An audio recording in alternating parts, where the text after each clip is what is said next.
ధన్యవాదాలు అధ్యక్ష. ముందుగా నాకు మాట్లాడడానికి అవకాశం ఇచ్చినందుకు మీకు ధన్యవాదాలు. మా పాలకుర్తి నియోజకవర్గంలోని పెద్దవంగర మండలం 2016లో ఏర్పడింది. అది పేరుకి మండలం అయితే ఏర్పాటు చేసిండ్రు కానీ అన్ని గవర్నమెంట్ ఆఫీసెస్ అన్నీ కూడా రెంటెడ్ బిల్డింగ్స్లోనే ఉన్నాయి. దీనికి ఒక దాతలు ముందుకొచ్చి స్థలం ఇవ్వడం కూడా జరిగింది.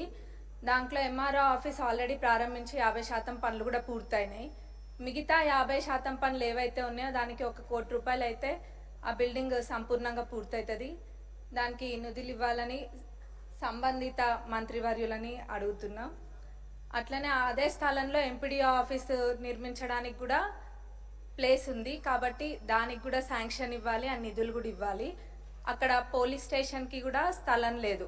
పోలీస్ స్టేషన్ కూడా రెంటెడ్ బిల్డింగ్లోనే ఉంటుంది కాబట్టి పోలీస్ స్టేషన్కి కూడా స్థలము మరియు నిధులు ఇవ్వాలని కోరుకుంటున్నా ఇన్ఛార్జ్ మినిస్టర్ గారిని, అట్లనే సంబంధిత మంత్రివర్యులని కూడా.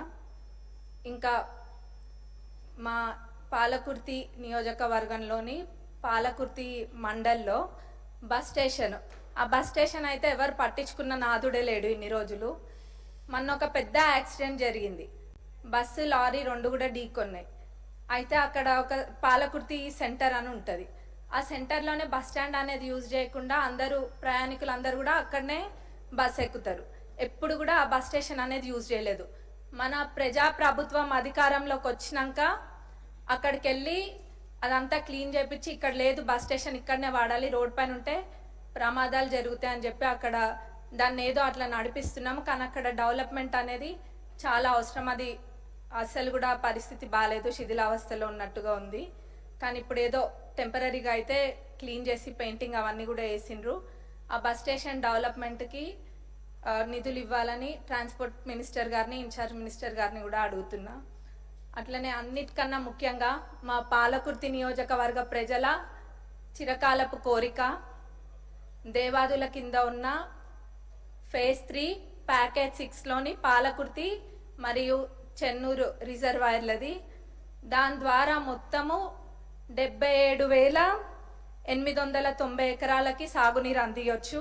ఇది ఎంత నిర్లక్ష్యానికి గురైందంటే గతంలో అసలు మొత్తము 20-30% పనులు కూడా 10 ఏళ్లలో ఎప్పుడు కూడా పూర్తి కాలేదు.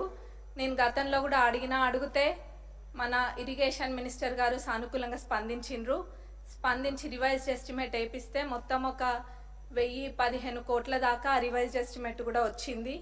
వారు దేవాదులలో ప్రత్యేక శ్రద్ధ చూపిస్తున్నారు మన ఇరిగేషన్ మినిస్టర్ గారు కూడా. ఎందుకంటే తక్కువ దాంతో ఎక్కువ ఆయకట్టుకి నీళ్ళు వస్తాయని చెప్పి ప్రభుత్వం వచ్చినాక, మన ప్రజాప్రభుత్వం అధికారంలోకి వచ్చినాక అదే చేస్తున్నారు. ఎక్కడైనా కానీ తక్కువ ఖర్చుతోటి ఎక్కువ ఆయకట్టు ఎక్కువ వస్తుందో అట్లాంటి ప్రాజెక్టుల పైన దృష్టి పెట్టడం జరిగింది. అందులో మా పాలకుర్తి చెన్నూరు ఇది దేవాదులది కూడా ఉంది. కాబట్టి దీనికి నిధులు కేటాయించాలని మన ఉప ముఖ్యమంత్రి వర్యులని, ముఖ్యమంత్రి గారిని, ఇన్ఛార్జ్ మినిస్టర్ గారిని, ఇరిగేషన్ మినిస్టర్ గారిని కూడా కోరుకుంటున్నాం. ఎందుకంటే ఇది మా ప్రజలు ఎప్పటి నుంచో కోరుకుంటున్నారు, ఎప్పుడు కూడా అది పడవబడే ఉంది. కాబట్టి ఇది చేయడం వల్ల చాలా మటుకు రైతులకి మేలు చేకూరుతుంది మా ప్రాంతంలో. అందులో ఎక్కువ శాతం అంటే 45,000 ఎకరాలు, ఆ 77,000 ఏదైతే ఉందో అందులో 45,000 ఎకరాలు మా నియోజకవర్గానికి సంబంధించి ఉంది. 45,000 ఎకరాలు. అట్లనే తుంగతుర్తిలో 13,277 ఎకరాలు, స్టేషన్ గన్పూర్లో 9,378 ఎకర్స్కి, అట్లనే వర్ధన్నపేటలో 10,180 ఎకరాలకు కూడా దీని ద్వారా సాగునీరు అందుతుంది. ఇది చాలా ఇంపార్టెంట్ ప్రాజెక్ట్ కాబట్టి దీనికి నిధులు కేటాయించాలని కోరుకుంటున్నాను. ధన్యవాదాలు అధ్యక్ష.